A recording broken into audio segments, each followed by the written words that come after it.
Hi good morning, ಎಲ್ಲರೂ ಹೇಗಿದ್ದೀರಾ? ನಾನು ಚೆನ್ನಾಗಿದ್ದೀನಿ, ನೀವು ಚೆನ್ನಾಗಿದ್ದೀರಾ ಅಂದ್ಕೊಂಡು ಸೊ ಇವತ್ತಿನ ಡೇನ ಸ್ಟಾರ್ಟ್ ಮಾಡೋಣ. ಹಾಯ್ ಗಾಯ್ಸ್, ಆ್ಯಕ್ಚುಲಿ ಏನಂದರೆ ನಿಮ್ಗೇನು ಅಂತ ತೋರಿಸ್ತೀನಿ ನೋಡಿ ಎಷ್ಟು ನೀಟಾಗಿದೆ. ಸೊ ಇದು ಆ್ಯಕ್ಚುಲಿ ಡೈಲಿ ನಾನು ಕ್ಲೀನ್ ಮಾಡ್ಕೊತೀನಿ, ಇಲ್ಲ ಅಂತ ಹೇಳಲ್ಲ, ಡೈಲಿ ಕ್ಲೀನ್ ಮಾಡ್ತೀನಿ, ಡೈಲಿ ನೀಟಾಗಿರುತ್ತೆ ಆ್ಯಕ್ಚುಲಿ ಹೇಳಬೇಕು ಅಂದರೆ. ಸೊ ಇಲ್ಲಿ ನೋಡಿ ಗೈಸ್ ಎಷ್ಟು ಚೆಂದ ಇದೆ, ಎಷ್ಟು ನೀಟಾಗಿ ಮಾಡಿಕೊಟ್ಟಿದ್ದಾರೆ ಗೊತ್ತಾ. ನಮ್ಮ ಅಮ್ಮ ಇದೆಲ್ಲ ಕ್ಲೀನಾಗಿ ಇಲ್ಲೆಲ್ಲ ಕ್ಲೀನ್ ಮಾಡಿಕೊಟ್ಟು ಇಲ್ಲೆಲ್ಲ ಕ್ಲೀನಾಗಿ ಅರೇಂಜ್ ಮಾಡಿ ಇಟ್ಬಿಟ್ಟು ಹೋಗಿದ್ದಾರೆ. ಸೊ ಇಲ್ಲೂ ಅಷ್ಟೇ ಒಂದು ಸ್ವಲ್ಪ ಹಂಗೆ ಕ್ಲಮ್ಸಿ ಆಗಿತ್ತು. ಸೊ ಅದನ್ನೆಲ್ಲ ಕ್ಲೀನ್ ಮಾಡಿಕೊಟ್ಟು ನಮ್ಮಮ್ಮ ಇಲ್ಲೆಲ್ಲ ಕ್ಲೀನಾಗಿ ಅರೇಂಜ್ ಮಾಡಿ ಹೋಗಿದ್ದಾರೆ. ಸೊ ಇದಕ್ಕೇನು ಮಾಡಿಲ್ಲ ಗೈಸ್, ಮಾಡಬೇಕು, ಟೈಮ್ ಇಲ್ಲ ನನಗೆ. ಸೊ ಹೊಸ ಮನೆ ಹತ್ರ ಹೋಗೋದು ಬರೋದು, ಅಲ್ಲಿ ಅವ್ರಿಗೆ ಏನಾದರೂ ಟೀ ಕೇಳೋದು ಇಟ್ಕೊಂಡು ಹೋಗೋದೇ ಕೆಲಸ ಆಗ್ಬಿಟ್ಟೈತೆ. ಸೊ ಅದಕ್ಕೆ ಮಾಡಬೇಕು, ನಾನು ಮಾಡ್ತೀನಿ. ಸೊ ಅಮ್ಮ ಆ್ಯಕ್ಚುಲಿ ಸಂಡೇ ಬಂದಿದ್ದರು. ಸೊ ಸಂಡೇ ಬಂದಿದ್ದು ಅವರು 11 o'clock ಆಗಿತ್ತು ಅನಿಸುತ್ತೆ. 11 o'clock ಬಂದು ಸಂಜೆ 4 o'clockವರೆಗೂ ಇದ್ದರು. ಸೊ ಅಷ್ಟೊತ್ತು ಇದ್ದರೂ ಕೂಡ ಅವರೆಷ್ಟು ಚೆನ್ನಾಗಿ ನೀಟಾಗಿ ಇದೆಲ್ಲ ಕ್ಲೀನ್ ಮಾಡ್ಕೊಬಿಟ್ಟು ಹೋಗಿದ್ದಾರೆ ಅಂದರೆ ಅವ್ರಿಗೆ ಗೊತ್ತು ಗೈಸ್, ಇಲ್ಲಿ ಮಗು ಇರೋದ್ರಿಂದ ಇದನ್ನೆಲ್ಲ ಕ್ಲೀನ್ ಮಾಡ್ಕೊಳಕ್ಕಾಗಲ್ಲ. ಮತ್ತು ನನಗೆ ಅಲ್ಲೆಲ್ಲ ಏನು ನೋಡಿ, ಇಲ್ಲಿ ದಾಸವಾಳದ ಗಿಡ ಇದೆಯಲ್ಲ, ಇಲ್ಲೆಲ್ಲ ತುಂಬ ಹುಲ್ಲಿತ್ತು. ಅದನ್ನೆಲ್ಲ ನನ್ನ ಕೈಲಿ ಕ್ಲೀನ್ ಮಾಡೋಕ್ಕಾಗಲ್ಲ, ಅಂದರೆ ನನಗೆ ಅದೆಲ್ಲ ಬರಲ್ಲ ಅಂದ್ಬಿಟ್ಟು ನಮ್ಮಮ್ಮನೇ ತುಂಬ ಚೆನ್ನಾಗೆಲ್ಲ ಕ್ಲೀನ್ ಮಾಡಿಕೊಟ್ಬಿಟ್ಟು ಹೋಗಿದ್ದಾರೆ. ಸೊ ಈಗ ನಾನು ಏನು ಅನ್ಕೊತಿದ್ದೀನಿ ಅಂದರೆ, ಸೊ ನಮ್ಮಮ್ಮ ಹೆಂಗೆ ಕ್ಲೀನ್ ಮಾಡಿಕೊಟ್ಟಿದ್ದಾರೆ, ಸೊ ಅದನ್ನು ನಾನು ಹಾಗೆ ಮೇಂಟೈನ್ ಮಾಡ್ಕೊಂಡು ಹೋಗೋಣ ಅಂತ. ನೋಡೋಣ ಗೈಸ್, ಮೇಂಟೈನ್ ಮಾಡ್ಕೊಂಡು ಹೋಗ್ತೀನೋ ಇಲ್ಲೋ ಅಂತ ನೋಡೋಣ. ಈ ಗಿಡ ನೋಡಿ, ಈ ಗಿಡ ಅದೇ ಲಿಲ್ಲಿ ಫ್ಲವರ್ಸ್ ಬರುತ್ತಲ್ಲ, ಸೊ ಆ ಥರದ ಗಿಡ. ಸೊ ನಾನು ಮೀಶೋದಲ್ಲಿ ಇದ್ರದ್ದು ಬಡ್ಸ್ ಬರುತ್ತಲ್ಲ, ಐ ಮೀನ್ ಗಡ್ಡೆ ಬರುತ್ತಲ್ಲ, ಸೊ ಅದನ್ನು ಆರ್ಡರ್ ಮಾಡಿ ಇದನ್ನು ಇಲ್ಲಿ ಹಾಕಿದ್ದೀನಿ. ಬಟ್ ಬಂದಿದೆ, ಇದು ಇಷ್ಟಕ್ಕೆ ಸ್ಟಾಪ್ ಆಗೋಗ್ಬಿಟ್ಟಿದೆ. ಯಾವಾಗ ಹೂವು ಬರುತ್ತೋ ಗೊತ್ತಿಲ್ಲ, ಮೇ ಬಿ ನಾನು ಹೊಸ ಮನೆಗೆ ಹೋದ್ಮೇಲೆ ಏನು ಬರುತ್ತೆ ಅನ್ನೋ ಗೊತ್ತಿಲ್ಲ ನನಗೆ.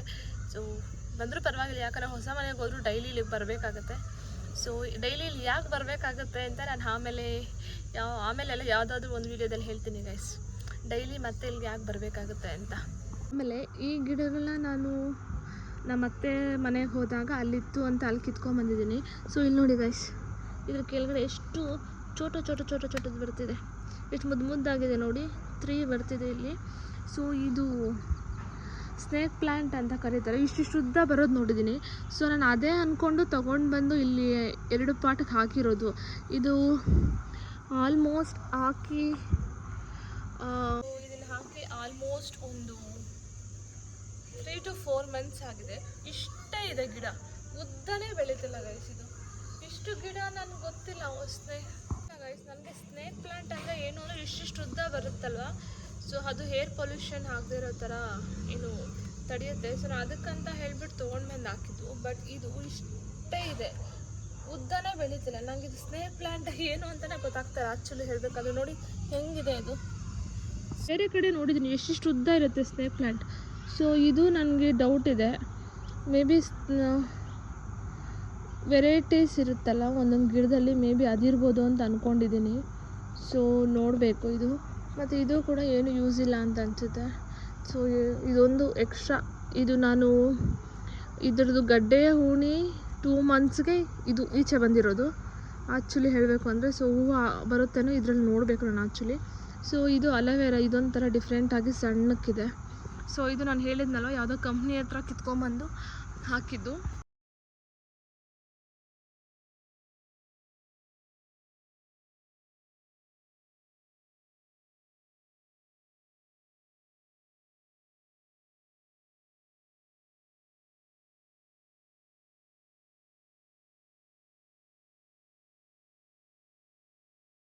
ಸನ್ಲೈಟ್ ಅಂತ ತುಂಬ ಪೀಸ್ಫುಲ್ಲಾಗಿ ಒಂಥರ ವೆದರ್ ಎಲ್ಲ ತುಂಬಾ ಚೆನ್ನಾಗಿದೆ ಆ್ಯಕ್ಚುಲಿ ಹೇಳಬೇಕು ಅಂದರೆ. ಬನ್ನಿ, ಬಿಲ್ಡಿಂಗ್ ಕೆಲಸ ಮಾಡ್ತಾ ಇದ್ದಾರೆ.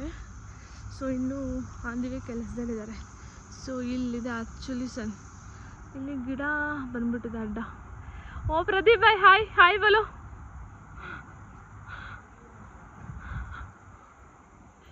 ಆ್ಯಕ್ಚುಲಿ ನಿಮ್ಗೆ ಕಾಣಿಸಿದೆ ಇಲ್ಲ ಗೊತ್ತಿಲ್ಲ, ಆ್ಯಕ್ಚುಲಿ ಇಲ್ಲಿ ಸಖತ್ತಾಗಿ ಕಾಣ್ತಿದೆ ಸನ್ನು. ಸೊ ಅದು ಫ್ಲ್ಯಾಶ್ಗೆ ಕ್ಲೀನಾಗಿ ಅಷ್ಟು ನೀಟಾಗಿ ಬರ್ತಾ ಇಲ್ಲ. ಸೊ ಐ ಥಿಂಕ್ ನೋಡ್ತಿರ್ಬೋದು ಹೆಂಗೆ ಕಾಣ್ತಿದೆ ಅಂತ.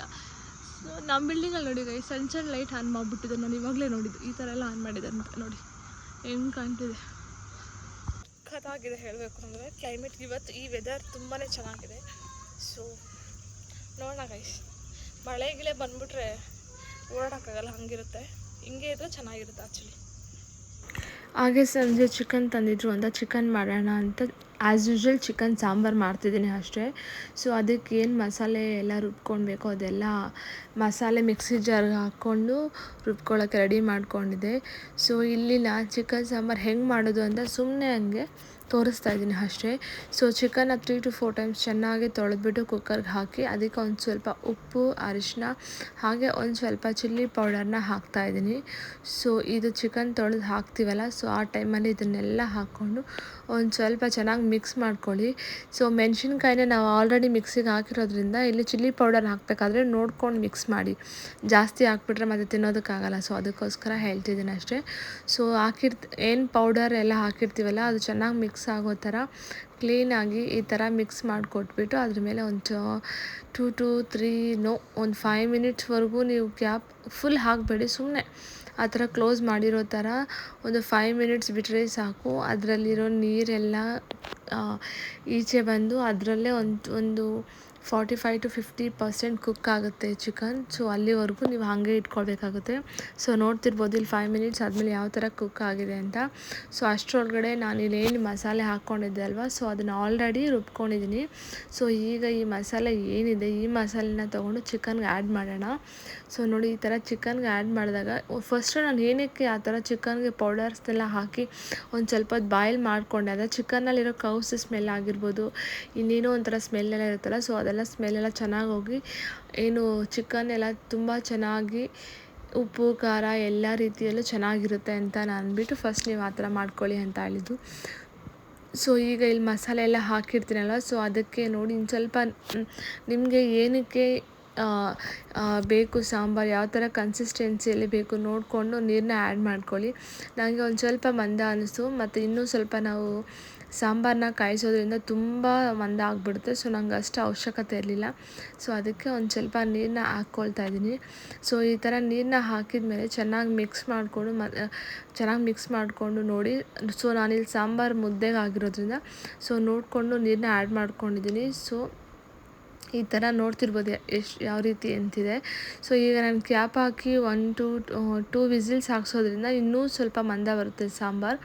ಸೊ ನೋಡ್ತಿರ್ಬೋದು ಯಾವ ಥರ ಕಾಣ್ತಿದೆ ಸಾಂಬಾರು ಅಂತ ಹೇಳಿ. ಮಸಾಲೆ ಎಲ್ಲ ಹಾಕಿದ್ಮೇಲೆ ಸೊ ಈ ಸಾಂಬಾರಿಗೆ ನೀರು ಹಾಕಿದ್ದೀವಲ್ಲ, ಸೊ ಉಪ್ಪು ಖಾರ ಎಲ್ಲ ಕರೆಕ್ಟಾಗಿದೆಯಾ ಏನು ಅಂತ ಒಂದ್ಸಲಿ ಚೆಕ್ ಮಾಡ್ತಾಯಿದ್ದೀನಿ ನಾನು.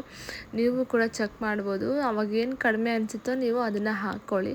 ಆಬ್ವಿಯಸ್ಲಿ ಎಲ್ಲರೂ ಮಾಡ್ತಾರೆ ಅಷ್ಟೇ ಅಲ್ವಾ. ನಾನು ಸುಮ್ಮನೆ ಏನೋ ಹೇಳ್ತಿದ್ದೀನಿ ಅನಿಸ್ತಿದೆ ನನಗೆ ಇದೆಲ್ಲ ಹೇಳ್ತಿದ್ರೆ. ಬಟ್ ಸ್ಟಿಲ್ ನಮ್ಮ ಮನೇಲಿ ಏನು ಮಾಡ್ತೀವಿ ಅದನ್ನು ನಿಮಗೆ ತೋರಿಸ್ಬೇಕಲ್ವ, ಸೊ ಅದನ್ನು ತೋರಿಸ್ತಿದ್ದೀನಿ ಅಷ್ಟೇ. ಒಂದೊಂದು ಕಡೆ ನಾನು ನೋಡಿದ್ದೀನಿ ಗೈಸ್, ನಮ್ಮೂರಿಗೆ ಕಂಪೇರ್ ಮಾಡಿದ್ರೆ ನಮ್ಮ ಅತ್ತೆಯವ್ರ ಮನೇಲಿ ಡಿಫ್ರೆನ್ಸ್ ಇದೆ. ಸೊ ನಮ್ಮ ಅತ್ತೆಯವ್ರ ಮನೆಗೆ ಕಂಪೇರ್ ಮಾಡಿದ್ರೆ ನಮ್ಮ ಮನೇಲಿ ಡಿಫ್ರೆನ್ಸ್ ಇದೆ. ಸೊ ಈ ಥರ ಸ್ವಲ್ಪ ಪ್ರಾಂತ್ಯ ಸ್ವಲ್ಪ ಜಾಗಕ್ಕೆ ಹೋದಂಗೆಲ್ಲ ಅವರು ಅಡುಗೆ ಮಾಡೋ ಶೈಲಿ, ಮಾತಾಡೋ ಶೈಲಿ ತುಂಬ ಚೇಂಜಸ್ ಇದೆ ಗೈಸ್. ಸೊ ಈಗ ಇಲ್ಲಿಗೆ ಬರೋಣ, ನಾನು ಯಾವುದೋ ಟಾಪಿಕ್ ಹೋಗಿಬಿಟ್ಟಿದ್ದೀನಿ. ಸೊ ಉಪ್ಪು ಖಾರ ನೋಡಿಕೊಂಡು ಎಲ್ಲ ಹಾಕ್ಕೊಂಡು ಸೊ 2 ವಿಸಿಲ್ ಆಗಲಿ ಅಂತ ಹೇಳ್ಬಿಟ್ಟು ಕ್ಯಾಪ್ ಹಾಕಿದ್ದೀನಿ. ಸೊ ಅಷ್ಟರೊಳಗಡೆ ಫಸ್ಟ್ ಟೈಮ್ ನಾನು ಮುದ್ದೆ ಮಾಡೋದು ವೀಡಿಯೋ ಮಾಡ್ತಾಯಿದ್ದೀನಿ ನೋಡಿ. ಸೊ ನಮ್ಮ ಮನೆಯಲ್ಲಿ ಜಾಸ್ತಿ ಪ್ರಿಫರ್ ಮಾಡೋದು ಮುದ್ದೆ. ನಮ್ಮ ಹಸ್ಬೆಂಡ್ ಅವ್ರಿಗೆ ಮುದ್ದೆ ಬೇಕೇ ಬೇಕು. ಸೊ ನನಗಿದ್ರೂ ಓಕೆನೇ ಇಲ್ಲದಿದ್ರೂ ಓಕೆನೇ, ಬೇಕೇ ಬೇಕು ಅನ್ನೋ ಥರ ಏನೂ ಇಲ್ಲ. ಇನ್ನು ನಾನಿಬ್ಬರು ಮಕ್ಕಳಿಗೂ ಮುದ್ದೆ ಅಷ್ಟು ಇಂಪಾರ್ಟೆಂಟ್ ಇಲ್ಲ ಅನ್ನೋ ಥರನೇ ಅವರು ರೈಸೇ ತಿಂತಾರೆ. ಸೊ ನನಗೂ ಏನು ಅಷ್ಟು ಚಿಕ್ಕ ಮಗುವಿಂದ ನಾನು ಏನು ಅಷ್ಟು ಮುದ್ದೆ ತಿಂದು ಏನು ಬೆಳೆದಿಲ್ಲ. ಸೊ ಬಟ್ ನನ್ನ ಹಸ್ಬೆಂಡ್ಗೆ ಡೈಲಿ ಮುದ್ದೆ ಇರಬೇಕು. ಸೊ ಅವ್ರಿಗೆ ಡೈಲಿ ಒಂದು ಮುದ್ದೆ ಆದರೂ ಮಾಡಿಕೊಡ್ತೀನಿ. ಸೊ ಇವತ್ತು ಚಿಕನ್ ಸಾಂಬಾರಲ್ವ, ನಾನು ಒಂದು ಸ್ವಲ್ಪ ಲೈಟಾಗಿ ಬ್ಯಾಟಿಂಗ್ ಮಾಡೋಣ ಅಂಥೇಳಿ ಮುದ್ದೆ ಮಾಡ್ತಿದ್ದೀನಿ. ಸೊ ಈ ವ್ಲಾಗ್ ನಿಮಗೆಲ್ಲ ಇಷ್ಟ ಆಗಿದೆ ಶೇರ್ ಮಾಡಿ, ಸಬ್ಸ್ಕ್ರೈಬ್ ಮಾಡಿ, ಹೀಗೆ ಸಪೋರ್ಟ್ ಮಾಡ್ತಾಯಿರಿ. So thank you so much.